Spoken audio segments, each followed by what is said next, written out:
자, 반갑습니다, 여러분. 형사송법 박용도 강사입니다. 자, 이번 기본 이론 강의 지금 예습 영상 8회차예요. 여러분, 이번 주가 총강주입니다. 그동안에 어떻게 지났는지 모르겠는데 벌써 이제 총강주예요. 예, 그리고 형사 절차 전반적인 내용들을 쭉 살펴보았거든요. 자, 마지막 제주 어떤 내용을 공부할지 여러분이 간단하게 또 이 예습 영상을 통해서 전달해 드리도록 할 테니까요. 꼭 시청을 하시고 어떤 내용을 공부할 것인지 대강 윤곽을 그린 뒤에 기본 강의에 참여하기 바랍니다. 자, 이번 주 우리 할 내용은요. 이제 기소 이후에 1심 재판이 끝이 나야 되겠죠. 재판이 끝이 나야 될 거 아니에요. 끝을 내는 재판을 이제 공부를 할 거예요. 자, 이것을 종국재판이라고 하는데요. 이 종국재판에는 크게 형식재판하고 실체재판이 있습니다. 여기 형식재판을 먼저 보게 되죠. 자, 형식재판이 끝나고 나면 그 다음에 이 실체재판을 보게 돼요. 실체재판, 유죄 판결과 무죄 판결이 있죠. 이런 것을 우리가 공부를 할 거예요. 자, 다시 잠깐 돌아와서 여러분 형식재판, 우리 첫날에도 잠깐 언급을 했는데 뭐가 있습니까? 공소기각 결정이 있고요. 공소기각 판결이 있죠. 그리고 관할 위반 판결도 있습니다. 그죠? 관할 위반 판결도 있고 면소 판결도 있죠. 언제 공소기각 결정을 하고 언제 공소기각 판결을 하고 언제 관할 위반 판결을 하고 또 언제 면소 판결을 하는지 우리 첫날에 우리 수성법 첫날에 언급을 했고요. 제가 그때 이거는 종강주에 원래 하는 내용인데 앞에서도 많이 나오니까 한번 보고 들어가자라고 했던 그 내용이 지금 여기 있는 거예요. 종강주에. 우리 두 문자 여러분 기억이 지금 가물가물할 텐데 한번 해볼까요? 공소기각 결정은 치, 사, 여기 경, 범 이렇게 했고요. 공소기각 판결은 제, 법, 다, 중, 고, 처 이렇게 했죠. 그죠?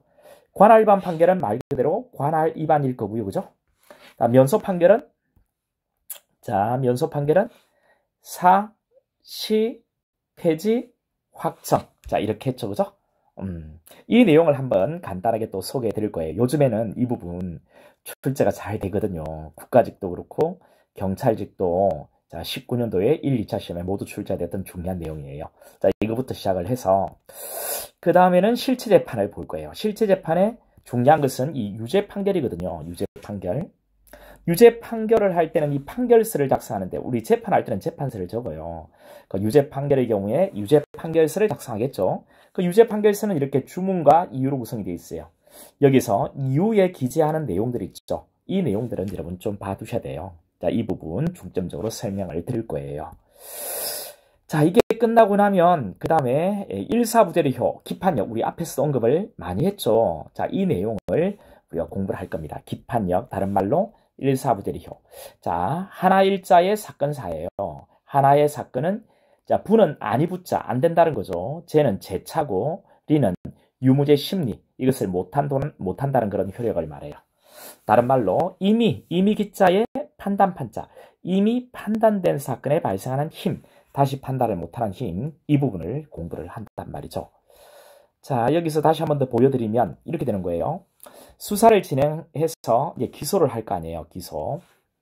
그러면 이제 법원에서 검사 피고인이 다투게 되는데 다툰 다음 예송 검사의 기소가 일단 적법 유효여야 될 겁니다. 그죠?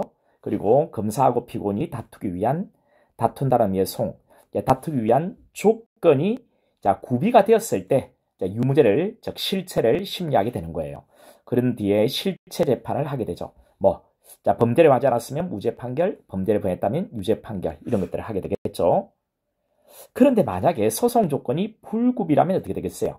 불구비라면 그때는 형식 재판이라는 것을 하게 돼요. 형식 재판. 형식 재판에는 이제 뭐가 있다고요? 형식 재판에는 공소기각 결정, 공소기각 판결, 관할 위반 판결, 면소 판결 이렇게 있거든요.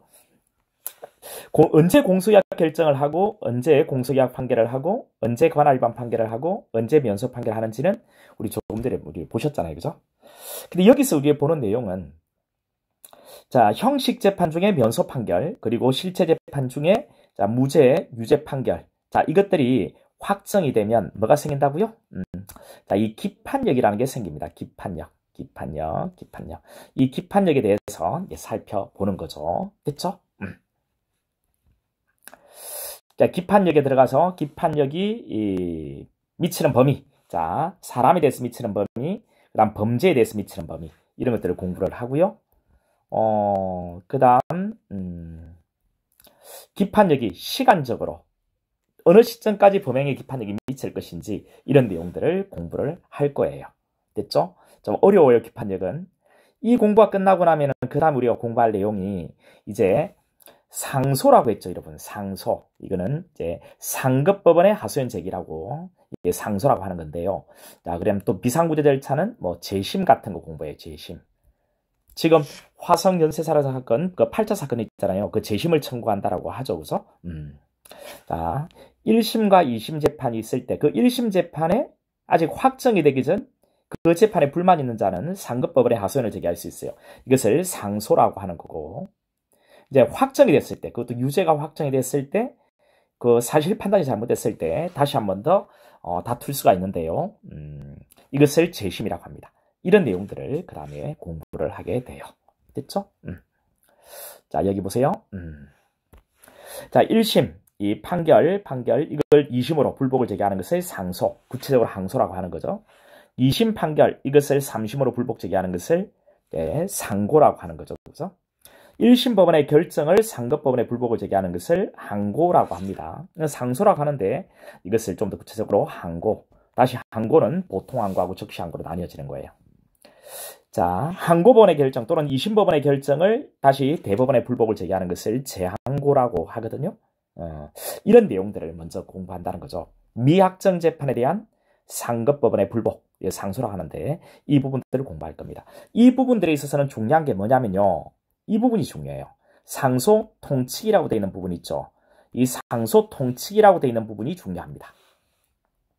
상소 통칙. 이 부분은 A급이에요. 여기서 우리가 공부하는 내용은 어떤 것을 공부하냐면 먼저 상소를 제기할 수 있는 권한을 가지고 있는 사람 먼저 공부하고요. 그 다음 상소권이 언제 발생하고 언제 소멸하고 소멸한 상소권을 다시 회복시키는 것, 이런 것들을 공부를 하고요. 상소를 제기하기 위해서는 상소를 제기했을 때 제기한 자에게 돌아오는 혜택이 있어야 되거든요. 그 상소 제기가 타당할 때 말이죠. 이것을 상소이익이라고 합니다. 이것을 그 다음으로 살펴보는 거고요. 그 다음 상소를 제기하는 방법, 그리고 제기한 상소를 취하하는 것, 아예 상소권을 포기하는 것, 이런 것도 우리가 공부를 할 거예요. 그리고 상소는 꼭 전부를 상소 제기해야 되는 건 아니거든요. 일부만 상소를 제기할 수도 있어요. 그 일부 상소에 대한 내용을 공부하고, 여러분 만약에 피고인 측에서 상소를 제기했는데 만약에 형이 더 올라갈 수 있다라고 한다면 마음 놓고 상소 제기가 어렵겠죠, 피고인 측은. 그래서 피고인만이 또는 피고인을 위해서 상소를 제기했을 때 마음 놓고 상소를 제기하라고, 불이익한 형을 선고하지 않겠다는 그런 보장을 해줍니다, 법에서. 이것을 불이익 변경 금지 원칙이라고 하는 거예요. 자, 이런 내용들을 공부를 하게 되죠. 그 다음, 상급법원이 하급법원의 재판이 잘못됐다고 돌려보냈을 때 하급법원은 그 상급법원 판단에 구속되지 않을 수가 없는 거예요. 이것을 파기 판결의 구속력이라고 부릅니다. 자, 이런 내용들이 상소 통칙에 들어가는 내용인데요. 이 부분이 중요해요. 이 부분에서는 한 문제 정도가 출제가 된다라고 생각을 하셔야 되거든요. 이 부분을 또 공부를 할 겁니다. 근데 밑에 상소각칙이라고 한 부분이 있죠. 이 상소각칙이라는 한 부분은 그렇게 중요성이 높지는 않습니다. 중요하지 않거든요. 상소각칙은 거의 설명을 안 할 거예요. 이거는 2단계 강의에서 설명을 할 겁니다. 자, 이게 이제 그래서 하나씩 이제 공부를 해 들어가는 거죠. 이거는 강의 시간에 우리가 하도록 하겠습니다. 강의 시간에 다 말씀드릴 거예요. 이 내용들 다 한단 말이죠. 판례도 이렇게 있고요. 자, 됐죠? 자, 파기 판결의 구속력까지. 여기까지가 상소 통칙 이야기. 근데 이 상소 각칙에 관한 것인데요. 이거는 뭐 절차가 쭉 나와 있죠, 그죠? 자, 이건 여러분 1단계 강의에서 이 정도는 한번 해볼 건데요. 이게 어떤 거냐면 여기 보세요. 판결이 선고되고 나면 색을 좀 바꿔볼게요. 판결이 선고되고 나면 이 7일 줍니다. 7일 내에 상소를 제기하는 건데요. 이 상소장을 원래의 신급법원에 제출하는 거예요. 그러면 재판 자료를 다 모아서 상급법원에 기록을 보내게 되죠. 14일 이내에. 그러면 상급법원은 기록이 접수됐다는 통지를 항소인하고 그 상대방에게 하는 겁니다. 그리고 이제 변호인이 승인되어 있으면 변호인에게도 해요. 됐죠? 그러면 상대방은 지체 없이 상소 이유서를 보내게 되고요. 이유서를 항소인이 상소 이유서를 보내게 돼요. 그럼 이 상소 이유서를 지체 없이 상대방에 보내면 상대방은 답변서를 제출하도록 되어 있습니다. 됐죠? 그러면 이제 쭉 심리가 진행돼서 판결이 선고되고 나면 다시 상고장을 원래의 신급법원에 제출을 하면 다시 기록을 14일 이내에 상급법원에 보내게 되는 거죠. 그럼 기록 접수 통지를 상고인하고 그 상대방 그리고 변호인에게도 합니다. 됐죠? 그러면 다시 상고인은 상고 이유서를 보내게 되고요. 상고 이유서를 지체 없이 상대방에게 보내주면 상대방은 답변서를 상고심법원에 제출하게 되는 거죠. 그러면 상고심 절차가 진행되는 겁니다. 판결이 선고되게 되면요, 그대로 확정이 되게 되는 거예요. 됐죠? 자, 이런 전반적인 내용들을 공부를 하게 됩니다. 이런 것들은 1단계 강의에서는 하지 않아요. 그래 중요하지 않으니까요. 자, 준항고까지 넘어가고 이제 재심이 나오죠, 여러분. 자, 이 재심은 이제 어떤 내용을 공부하는 거냐면요. 이건 되게 중요한 부분입니다. 이 재심은 자, A급 내용이고 상당히 중요한 내용인데요. 자, 이 재심은 여기 잠깐 보세요. 유죄가 확정이 됐습니다, 여러분. 여기 유죄가 이제 확정이 됐는데 확정이 된 뒤에 보니까 여기 수사를 담당했던 수사기관이 또는 재판에 있던 법관이 또는 여기 서류, 증거로 사용된 서류가 또는 증언을 한 이 C의 증언이 만약에 이것들이 문제가 있다고 한다면 즉 A 형사, A 검사나 B 판사 또는 이런 서류들 또는 증언이 만약에 허위라는 것이 밝혀졌다고 한다면 그러니까 이네들이 뇌물을 받아먹고 수사를 진행하고 재판을 진행했다거나 또는 이 서류가 위조 변조됐다거나 요놈이 한 증언이 위정이라면 이 유죄 확정에 문제가 있겠죠. 그죠? 이것을 다시 재판을 청구하는 것을 재심이라고 합니다. 자, 재심을 청구하는 부분에 있어서 이런 내용들을 공부를 할 거고요. 재심이 청구되면 방금 이런 제가 재심을 하게 되는 이유를 말씀드렸는데 그런 재심 이유가 있는가 없는가를 살펴보는 재심 청구 절차를 진행해서 재심 사유가 있다고 판단하면 재심 개시 결정을 하게 되죠. 개시 결정이 떨어지면 본격적으로 자, 이 유죄가 확정된 이 신급을 다시 재판을 하게 돼요. 이것을 재심, 심판, 공판 절차라고 하는 거거든요. 자, 이렇게 해서 재심, 심판, 공판 절차를 통해서 이 유죄가 무죄로 바뀔 수가 있게 되겠죠. 자, 이런 부분들을 우리 재심이라고 합니다. 자, 유죄가 확정이 됐는데 이 확정된 이 재판에 문제가 있다는 거죠. 이런 경우에 다시 재판해달라고 청구하는 게 재심 청구. 그러면 재심을 해야 되는 사유가 있는가 없는가를 검토하는 재심 청구 개시 절차를 진행해서 재심 사유가 있다고 판단하면 재심을 다시 유무죄를 심리하자는 재심 개시 결정을 하게 되고 그러면 이 유죄가 확정된 바로 이 신급의 재판을 다시 하게 되죠. 이게 재심, 심판, 공판 절차라고 하는 겁니다. 이런 재심에 관한 이야기를 그 다음에 살펴보게 돼요. 이게 끝나고 나면은 자, 우리가 공부할 내용은 뭐냐면 특별한 재판. 이것을 우리가 공부를 할 거예요. 적결과 약식. 이거는 A급 내용이고 여기서는 한 문제가 기본적으로 나온다는 생각을 가지시고 준비를 하셔야 돼요. 자, 이 부분은 어떤 걸 공부하는 거냐면 자, 이 부분요. 아주 경미한 범죄. 너무너무 경미한 범죄가 있으면 뭐 이런 범죄들 선고하는 형이 이 정도밖에 안 되는 아주 경미한 범죄의 경우에는 경찰서장이 적결심판이라는 것을 청구를 해요. 그러면 이 적결심판이라는 절차를 진행해서 적결심판이 떨어지게 되죠. 여기 물론 불만이 있다면 정식 재판을 청구해서 정상적인 공개 재판을 받을 수는 있습니다. 이런 적결심판이란 특별한 재판을 우리가 공부를 하게 되고요. 그 다음 또 어떤 것을 공부하게 되냐면 자, 검사가 정상적으로 기소하는 게 아니고 간단한 방법으로 기소를 할 수가 있습니다. 약식 기소를 하게 되면 비공개 서면 심리라는 것을 통해서 이런 약식 재판이 진행되게 돼요. 이 약식 재판이 떨어졌을 때 여기 불만이 있으면 다시 7일 이내에 정식 재판을 청구해서 정상적인 재판을 또 받을 수가 있는 것이죠. 이런 약식 재판에 대한 내용들도 우리가 살펴보게 됩니다. 자, 이런 내용들이 특별한 재판으로서 되게 중요한 위치를 점하고 있어요. 이런 내용들을 또 살펴보도록 할 겁니다.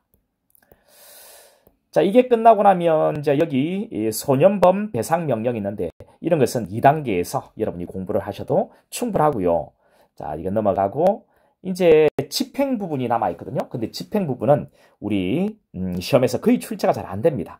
집행 부분도 2단계에서 여러분이 좀 보시면 돼요. 그리고 나서 이제 끝내기 앞서서 1편으로 와서 잠깐 살펴보는 내용은 뭐냐면 1편에서는 형사소송법 총설이라고 해서 소송법의 의의 같은 것, 그리고 형사 절차가 규율되어 있는 법의 존재 형식이라고 하는 것을 법원이라고 하는 거거든요. 법의 존재 형식들.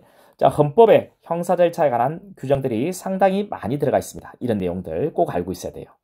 그 다음 형사소송법이라는, 자, 이거는 뭐 형식적 의미도 있고 실질적 의미도 있습니다. 형식적 의미라는 것은 1954년도에 제정된 형사소송법전, 거기에 우리 형사 절차에 대한 내용들이 들어가 있죠. 그런데 형사소송법이라는 명칭을 가지고 있지는 않으나 형사 절차에 관한 규정을 담고 있는 여러 가지 법률들이 있단 말이죠. 그것을 실질적 의미의 형사소송법이라고 해요. 자, 이런 법전의 이름들을 잠깐 살펴보는 건데 거의 출제가 안 되고요. 자, 이런 소송법이 적용되는 범위를 그 다음에 공부를 하게 됩니다. 적용되는 범위, 장소, 사람, 그리고 시간. 자, 이런 것들을 잠깐 살펴볼 거고요. 그 다음 소송법을 통해서 하려는 목적이 있겠죠. 여러분, 목적, 실체를 밝힌다. 인권 보장을 위한 적정한 절차를 통해서 그것도 신속하게 밝혀보자. 자, 이런 목적과 이념에 대해서 간단하게 언급을 하고요. 자, 실체를 밝히는 방법. 이게 소송 구조론이라고 해서 우리 사법 같은 거 보면 따져 묻는 식으로 고문을 하면서 실체를 밝히잖아요. 이런 것을 규문주의라고 하는데 오늘날은 이 규문주의는 존재하지 않습니다. 오늘날은 탄핵주의. 우리 법정에서 자, 검사가 기소를 하면 법원이 자, 검사하고 피고인의 다툼을 통해서 법원이 재판을 하게 되죠. 그죠? 요놈이 기소를 하고 소추자하고 심판자가 분리된 상태에서 소추를 당한 피고인과 소추자인 검사의 투쟁을 지켜본 법원이 유무죄를 심판하는 거잖아요. 이런 것을 탄핵주의라고 합니다. 오늘날은 다 탄핵주의죠. 다시 이 재판의 주도권을 당사가 갖는 것을 당사주의, 법원이 갖는 것을 집권주의라고 하는데 이런 내용에 대해서 간단한 언급을 통해서 강의를 마칠 겁니다. 이게 1편에 규정되어 있는 내용들이에요. 그래서 전반적으로 많은 내용을 다루지만 강약 조절이 확실한 부분이거든요. 이런 내용들을 강약을 조절해서 여러분에게 전달하도록 하겠습니다. 자, 우리 기본 강의에서 즐겁게 만나서 이 모든 내용들을 세세하게, 자세하게, 쉽게 이해하도록 하겠습니다. 여러분, 기본 강의에서 만나도록 하겠습니다. 안녕!